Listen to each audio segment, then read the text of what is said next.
Secretary of Defense for Policy, Ambassador Edelman. Our office, along with policy planning, formerly known as strategy, an office that both Kath Hicks and I have been in the past, works on the national defense strategy and sets the strategic environment. My office, Force Transformation and Resources, takes a look at that environment and recommends capabilities and investments for the department, for the services, for the next 20 to 25 years. So a lot of what I'll talk about in my remarks will be more focused on the capability side.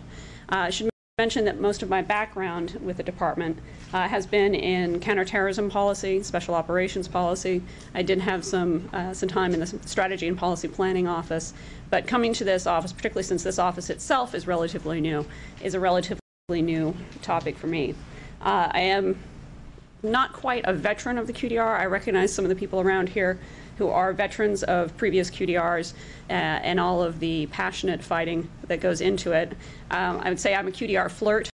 I've been involved on the edges, on the counterterrorism and special operations policy side. This year and coming into the next review, I am smack dab in the middle of it.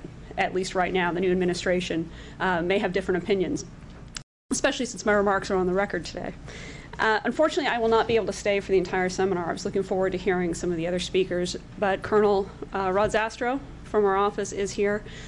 So my plan is to make some controversial statements and then rapidly leave for a meeting, leaving behind the good Colonel to face the rest of you.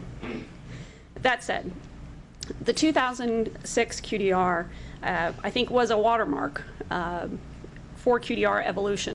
And I do look, and particularly looking at the documents historically, you can see an evolution in thinking, and certainly over the 8 years of the Rumsfeld, or this administration, the two QDRs that Rumsfeld signed out do have a transformational theme and a theme that carries through in both.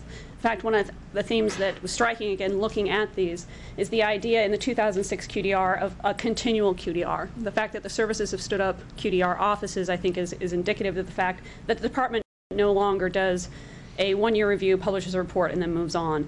This is a continual process, and we are always conducting reviews and making adjustments. What I have up here, and I kind of lied, I'll have two slides, is the quad chart used for the 2006 QDR. This gets to the strategic environment side of the 2006 QDR, and I think shows the philosophy of where the drafters and where the review itself went. The idea being that in conducting the review in 2005 and then publishing in 2006, most of the capability portfolio you can see is anchored in what is characterized as traditional threats and traditional investments as well, I would say, traditional ways of thinking.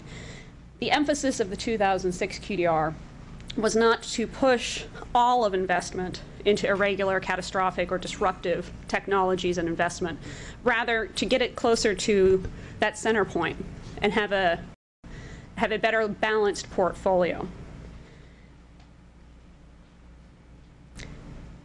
This is the force planning construct that was derived from that quad chart and the idea of getting to a better balanced portfolio.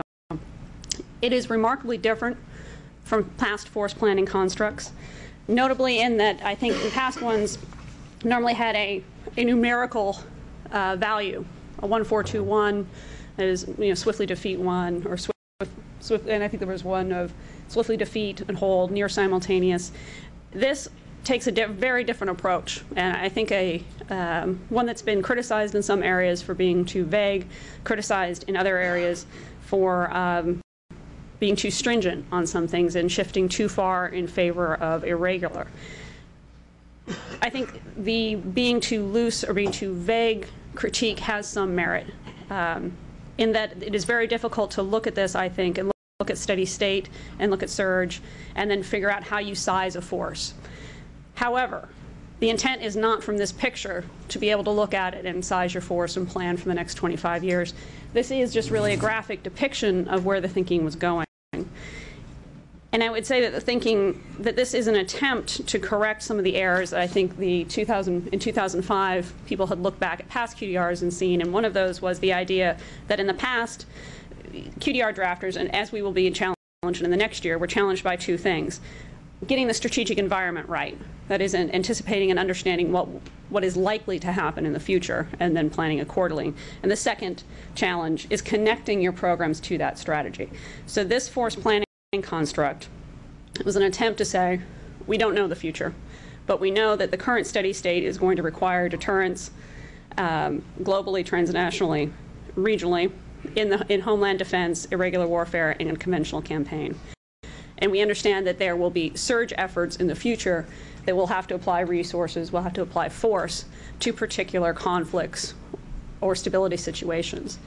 So it was an attempt, or it is an attempt, to manage uncertainty by putting specific programs to uncertainty.